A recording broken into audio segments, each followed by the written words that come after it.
Before we start, I have to know, where are you watching this from? Drop your city or country in the comments. I need to know I'm not alone in this, that someone out there understands what I'm about to tell you. I remember standing in my grandmother's house the day they divided her estate, watching my mother's face as she explained why fairness didn't actually mean equal. The August heat made the room feel smaller than it was, and I could see dust particles floating in the afternoon light coming through the windows my grandmother had cleaned every Saturday for 43 years. My sister sat on the velvet couch, the one we weren't allowed to sit on as children, scrolling through her phone, half listening, because she already knew how this would end. "Your sister deserves it," my mother said, and those 4 words carried the weight of every childhood dinner where Sarah got the larger portion, every birthday where her gifts cost just a little more, every college application where my parents hired tutors I never knew existed until I found the receipts years later. My grandmother had left behind a rent-controlled loft in the Arts District, one of those converted industrial spaces with exposed brick and floor-to-ceiling windows that had somehow survived gentrification, and a small trust fund she'd built from decades of teaching piano lessons to other people's children. The loft alone was worth close to $500,000. The trust was another $200,000. My grandmother had split everything 50-50 in her will. Crystal clear, notarized, witnessed by her attorney and her best friend of 30 years. But my mother had other ideas. "Sarah needs it more," she continued, and I watched my father nod. The same automatic agreement I'd seen my whole life. "She's trying to launch her business. You have a stable job. You're fine." Fine. That word lived in my mouth like ash. I was fine. I was always fine. Fine meant I'd put myself through state school while they paid for Sarah's private university. Fine meant I'd worked 3 jobs to graduate debt-free while Sarah studied abroad twice. Fine meant when I bought my first car at 26 with money I'd saved for 3 years. My mother asked why I hadn't chosen something more practical, but when Sarah crashed her graduation gift BMW 6 months after getting it, my parents bought her another one. The lawyer, a tired-looking woman in her 50s who'd clearly seen this dynamic play out in 1,000 families, kept looking at me, waiting for me to object. The documents were clear. My grandmother's wishes were explicit.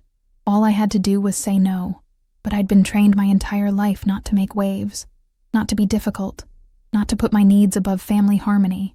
So I sat there in that overheated room, wearing the black dress I'd bought for my grandmother's funeral, and I listened as my mother rewrote the will through sheer force of expectation. "The loft would be perfect for Sarah's graphic design startup," my mother said, her hands moving as she painted the picture. "She could live there and work there, build something. You know how hard it is for young entrepreneurs." Sarah was 31. I was 29. Apparently, those 2 years made all the difference between needing help and being fine, and the trust fund could be her operating capital, my father added, warming to the narrative my mother had constructed. Seed money. Give her a real chance to make this work. I thought about my own startup attempt at 24, the one I'd funded with credit cards and weekend shifts at a coffee shop, the one that failed after 8 months because I couldn't afford to keep it going, the one my parents never asked about after I shut it down. I'd learned then that failure was only acceptable if you'd been given permission to try, and I'd tried without asking. The lawyer cleared her throat. "The will is very specific about equal distribution. If you want to change this, we'd need—" "It's fine," I said, and there was that word again. "If Sarah needs it more, she should have it."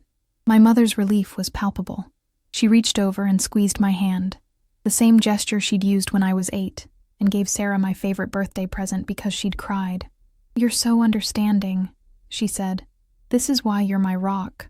Sarah finally looked up from her phone and smiled at me. Not grateful, not apologetic, just entitled, like this was exactly how things should be. "Thanks, sis," she said, and went back to scrolling. I signed the papers that afternoon, watched the lawyer make notes about family agreements and voluntary modifications, drove home in my sensible used Honda that I'd bought without help, and sat in my rental apartment, $900 a month for 400 square feet, and wondered when exactly I'd become the person everyone could take from. The inheritance transfer took 2 weeks. Sarah moved into the loft on a Saturday, and my parents helped her, carrying boxes of art supplies and furniture my mother had bought her as housewarming gifts. I wasn't invited to help. I was working, because that's what fine people do. They work. She posted photos on Instagram that night. The loft looked exactly like something from an interior design magazine. Huge windows overlooking the city, plants in every corner, a workspace with a drawing tablet and 2 monitors, motivational prints on the walls about hustle and manifestation. The caption read, "New chapter, building dreams, grateful for family who believes in me." 200 likes in an hour, comments about how inspiring she was, how brave, how talented. My mother shared it on Facebook with a paragraph about how proud she was of her entrepreneurial daughter. I stared at that post for longer than I want to admit, counting the ways that Loft represented choices I'd never been allowed to make. The startup was called Design Bias. Creative, she thought. She spent the first 3 weeks buying equipment. A professional camera for product photography, a Wacom tablet that cost more than my monthly rent, software subscriptions for programs she'd learn eventually. She posted constantly about her journey, her process, her vision. A lot of words for someone who hadn't actually produced anything yet. My mother called me every few days with updates. Always the same tone. Excited about Sarah. Concerned about whether I was working too hard. "Maybe you should slow down," she'd say. "You don't want to burn yourself out like you did with that little business you tried." Little business. Like my failure was charming. Like Sarah's untested venture was legitimate by comparison. Week 4, Sarah landed what she called her first major client. A friend from college who needed a logo. She charged $300 and spent a week on it, posting process videos and behind-the-scenes content. When she finally delivered it, the friend asked for 17 rounds of revisions. Sarah called me crying, asking if this was normal. "Did you have a contract?" I asked. Silence. "Did you discuss revision limits?" More silence. "Did you get a deposit?" "She's a friend," Sarah said, like that explained anything. I thought she'd be cool about it. I talked her through setting boundaries, explained basic freelance practices, helped her draft a professional email. She thanked me and hung up. The next day, she posted on Instagram about learning experiences and growth mindset. No mention of who'd helped her figure it out. The month mark came on a Tuesday. I was at work, deep in a project deadline, when my mother called. Her voice had that specific quality, the one that meant something had gone wrong and somehow it was about to become my problem. "Sarah needs help," she said. No greeting, no pretense. "With what?" "The Loft. She can't afford it." I actually laughed. Not a nice laugh. The kind that comes when absurdity reaches critical mass. "Mom, the Loft is paid for. It was inheritance. She doesn't have a mortgage." "The utilities," my mother said quickly. "The HOA fees, the insurance, the property taxes." She didn't realize how expensive it would be to maintain. Of course she didn't, because Sarah had never had to think about maintenance costs or property taxes, or any of the invisible infrastructure that keeps a life running. Those were details that fine people handled. People like me. "How much?" I asked, already knowing I shouldn't. "Just a few thousand, to get her through until the business picks up." "And when will that be?" "Don't be negative," my mother said, and I could hear disappointment creeping into her tone. "She's trying. She just needs support. She has a $200,000 trust fund. That's for the business. She can't use that for personal expenses." I closed my eyes and did the math I'd been doing my whole life. The calculation of how much of myself I could give away before there was nothing left to give. "I don't have a few $1,000s lying around, Mom. I have rent. I have student loans. You have a salary," my mother interrupted. "Sarah's income is unpredictable. You can afford to help." There it was again. The presumption that my stability meant infinite capacity, that being responsible meant being a resource. "Why don't you and Dad help her?" I asked. "We've already helped so much," she said, and I could hear the offense in her voice. "We helped with the move. We bought her furniture. We're covering her car insurance until she gets established. So you can afford to help her. But you're asking me to? You're her sister." Those 3 words. The trump card. The obligation that overrode all logic. You're her sister, so you owe her. You're her sister, so your money is family money. You're her sister, so shut up and subsidize the golden child. I told her I'd think about it. Hung up. Sat at my desk, staring at spreadsheets that suddenly felt like a life raft I was being asked to share with someone who'd never learned to swim. That night, I did something I'd never done before. I looked up the property records for the Loft. Public information. Anyone could access it. The HOA fees were $200 a month. Property taxes were $4,500 a year. Insurance, maybe $800 a year. I added utilities. Generous estimate, maybe $300 a month. Even with everything, It was maybe $40,000 a year to maintain. The trust fund my sister had been given could cover that for 5 years, without touching the principal if she invested it conservatively. But Sarah wasn't covering it because Sarah was spending it. I went through her Instagram, not stalking, just observing. The evidence was everywhere. A $3,000 desk, a $1,500 ergonomic chair, professional photography equipment, a complete rebrand with a new logo she'd hired someone else to design, a website that had clearly cost thousands, weekly lunches at expensive restaurants with other creative entrepreneurs, a trip to a design conference in Portland, a new laptop because the old one was limiting her creative flow. She'd blown through $40,000 in a month, maybe more, and now my mother was asking me to subsidize it. I made a decision that night, not an angry one, not vengeful, just clean and clear. I called my mother back at 9, after I'd had dinner and a glass of wine and a long walk around my neighborhood, where every apartment looked like mine, small, practical, paid for with actual work. "I can't help," I said when she answered. "Can't or won't? Both." The silence stretched like taffy. I could feel her recalibrating, searching for the angle that would work. "This isn't like you," she finally said. "You're right," I agreed. Usually I say yes. Sarah needs to learn what things cost," I said, "and I need to stop funding her education." "That's cruel." "What's cruel?" I said, my voice steady despite my pounding heart. "Is giving someone $250,000 and then asking their sister, who got nothing, to bail them out a month later. We didn't give her. You did. You rewrote Grandma's will. You took my inheritance and gave it to Sarah because you decided she deserved it more. And now you're asking me to give her more. Family helps family. Then let family help her," I said. "You and Dad, her friends, her clients, anyone but me." I hung up before she could respond, turned off my phone, sat in the silence of my small apartment, and felt something I hadn't felt in years. Not relief, not yet, just space. The space where yes used to live automatically. My father called the next morning from his work line, the only number I hadn't blocked. His voice was gentler than my mother's, the good cop routine they'd perfected over 30 years of parenting. "Your mother's upset," he said. "I imagine Sarah is too. This isn't about taking sides." "You're right," I said. "It's about boundaries. I'm not taking sides. I'm taking care of myself. Sarah made some mistakes, but Sarah made choices," I corrected. "Expensive ones, with money she was given. Money that should have been split between us." He sighed, and I heard the weariness of a man who'd spent 3 decades avoiding conflict. "What do you want us to do?" "Honestly," I said, "I want you to let her fail. I want you to stop protecting her from consequences. I want you to stop asking me to set myself on fire to keep her warm." "That's harsh. It's honest." We hung up awkwardly. No resolution, no understanding, just the acknowledgement that I wasn't going to budge. The text started after that. Sarah first, playing victim. Then my mother, cycling through guilt and anger. Then my father, trying to mediate. Then relatives I barely talked to, who'd somehow heard I was being selfish. The narrative had been written. I was the successful one who wouldn't help. The cold one. The one who'd forgotten where she came from.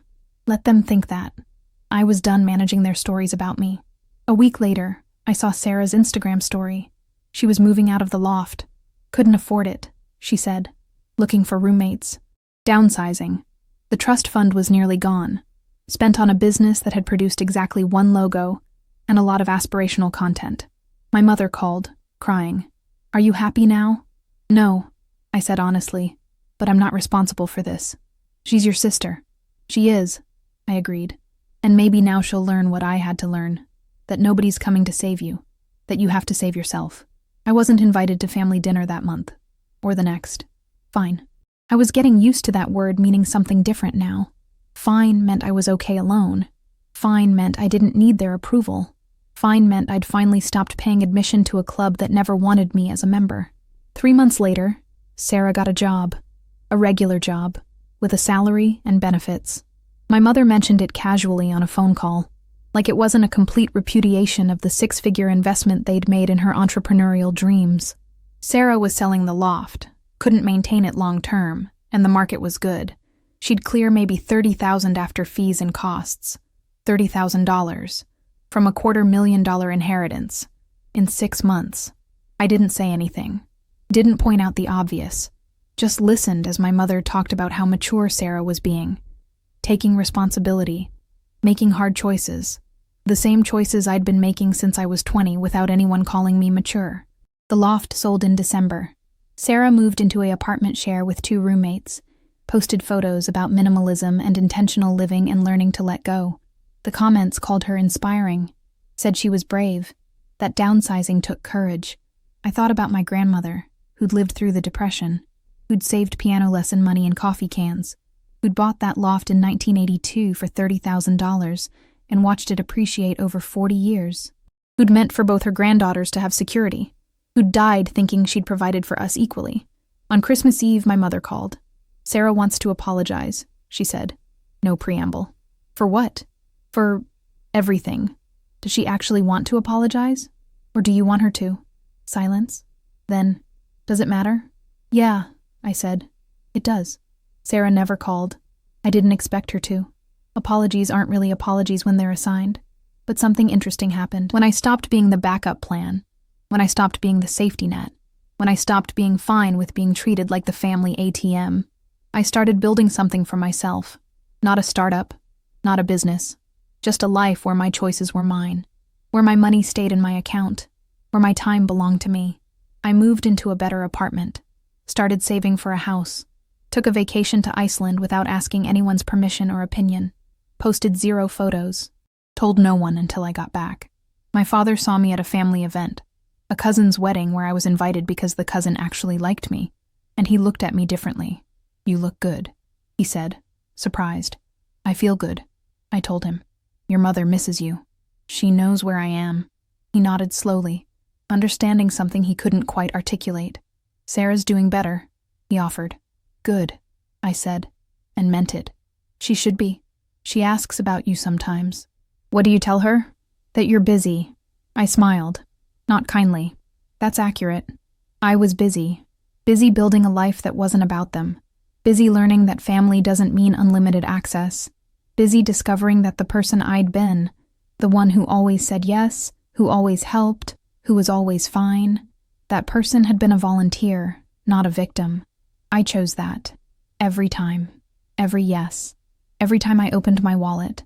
Every time I swallowed resentment and called it love. And the day I chose differently, everything changed. Not because they changed. They didn't. My mother still thinks I was cruel. Sarah still thinks she was wronged. My father still wishes everyone would just get along. But I changed. I learned that "your sister deserves it" was just another way of saying you don't. I learned that fairness isn't something you're given. It's something you enforce. I learned that the people who love you won't ask you to betray yourself to make them comfortable. And I learned that sometimes the most loving thing you can do is let people face the consequences of their choices, even when they're family, especially when they're family. The loft is gone now. Sarah's startup is a line on a resume she doesn't talk about. The trust fund is a memory. And I'm sitting here in my own space, paid for with my own money, living a life I built without permission. My grandmother used to tell me that every no is a yes to something else. When I was young, I didn't understand. Now I do. Every no to them was a yes to myself. And that, finally, is more than fine. Closing CTA. If this story hit you in a place you didn't expect, I need to hear from you. Drop a comment below. Tell me if you've ever been the fine one in your family, the one everyone expected to understand, to sacrifice, to just handle it. Hit that like button if you've ever had to choose yourself over people who never chose you. And if you want more stories like this, real, raw, unfiltered, subscribe, because I'm not done talking about the things families don't want to discuss. You're not alone in this. I see you, and I need you to know, choosing yourself isn't selfish. It's survival.